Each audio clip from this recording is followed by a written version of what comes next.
Joël Dagossieri.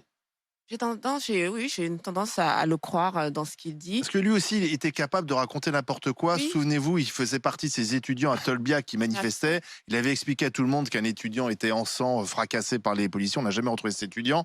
Il avait été aussi à l'époque accusé de mensonge. Voilà, je dis simplement, je rappelle Madame Panot qui est a raison ce matin, cet hein. activiste.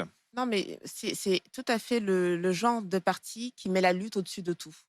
Oui. Pour voilà, la lutte Au-dessus au-dessus de la de tout. vérité. Oui. Excuse-moi, après ça, on a l'affaire Coquerel.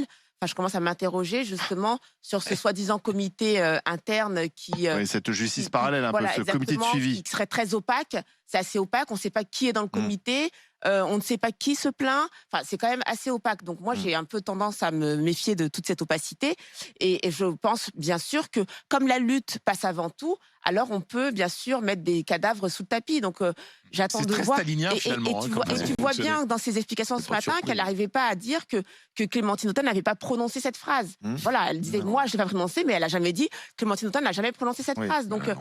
on verra bien la suite, mais voilà, je me méfie toujours de au nom Alors, de on la attend lutte, on les est les plus explications de propres. Clémentine Autain précisément sur ces accusations qui sont graves.